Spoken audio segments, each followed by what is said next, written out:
Allô? Bonjour ma coach. Oui. Bonjour ma coach, permets-moi un peu de... Merci déjà de me faire monter, c'est la première fois que je monte dans ton live et j'aime beaucoup ce que tu fais.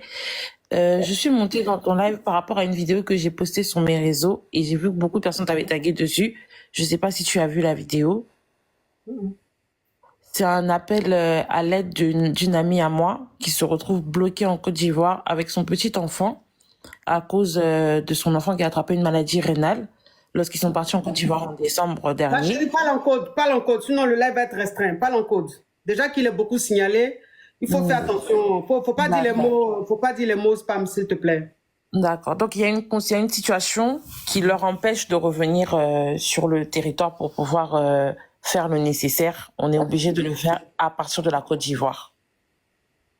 Et elle vivait où? En France ici? Oui, elle vivait en France avec son Elle allait en enfant. vacances avec son enfant? Oui. Et puis, il y a eu un problème rénal. Mais pourquoi ils reviennent pas? Pourquoi ils Parce rentrent pas? que la situation ne permet pas. On a essayé en janvier. On a demandé à ce que la situation se stabilise avant de pouvoir penser à un retour. Mais elle et son enfant n'ont pas de papier? Si, c'est des Français tous les deux. Mais pourquoi est-ce qu'ils rentrent pas?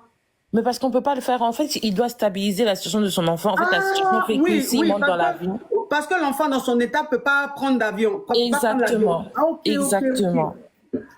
Ah ouais. Donc là, elle est vraiment en situation de... On a essayé de faire ce qu'on pouvait depuis décembre. Maintenant, on est totalement bloqué. Elle a fait un appel qu'on a posté sur mes réseaux. Et on essaye de faire avec ce qui se passe là-bas. Donc, comme j'ai vu qu'on avait beaucoup sollicité la coach, j'ai dit moi-même, je vais essayer de monter sur l'œuvre de la coach pour pouvoir en parler. Mais il y a des cliniques, enfin, il y a des cliniques, il y a des hôpitaux français, tout ça là-bas. Pourquoi est-ce qu'ils vont pas là-bas? C'est des Français. Mais parce que pour le moment, le soin qu'on lui demande, on n'y a pas encore, c'est pas encore au stade de, étant donné déjà que pour pouvoir partir dans ces hôpitaux-là et profiter des soins dans ces hôpitaux-là, il faut avoir une mutuelle. Sauf que vous vous en doutez bien que le temps qu'elle a fait là-bas, la mutuelle a été désactivée. Elle a fait combien de temps là-bas? Elle est partie déjà depuis décembre. La mutuelle se désactive depuis après 3 mois. Votre sécurité sociale se désactive après 3 mois. Quand tu es hors du pays, ta mutuelle est valable seulement 3 mois. Oui, non, en fait, votre assurance maladie reste active si on remarque que durant 3 mois, vous n'avez pas de fonctionnalité, elle est désactivée automatiquement. Vous passez directement en RIAMT, comme si vous étiez déplacé. Vous devrez faire une démarche, en fait. Mais D'accord. dans cette situation, on ne peut pas faire de démarche tout de suite. Ouais, et surtout que les premiers soins ont été payés directement, donc elle n'a pas utilisé sa carte étant là-bas. Ouais. Donc, vous demandez quelle aide? Quelle est l'aide que vous demandez en fait?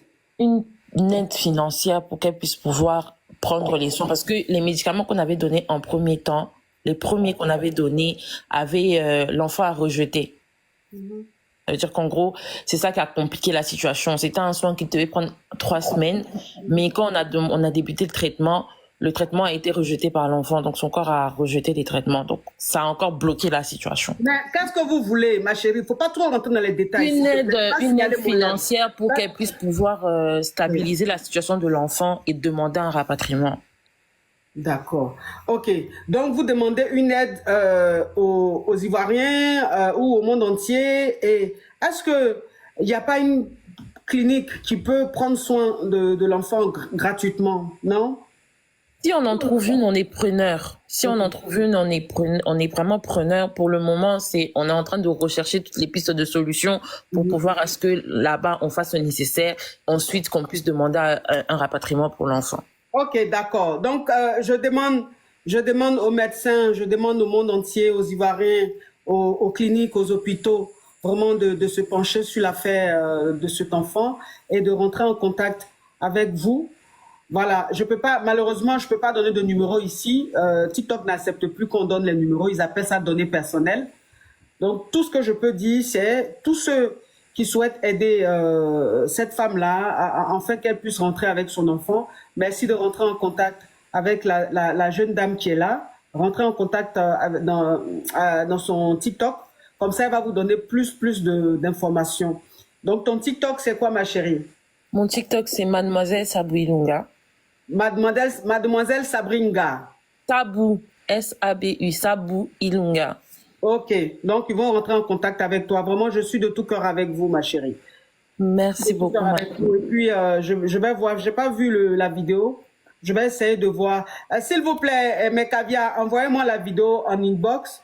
Voilà, pour que je puisse regarder après. Courage à vous. Merci beaucoup, ma coach. Courage. Continue de faire ce que tu fais. Courage à toi, ma chérie. Envoyez-moi la vidéo. Si vous retrouvez, envoyez-moi la vidéo inbox pour que je puisse voir. Je n'ai pas vu. Vous savez, on me tag tellement.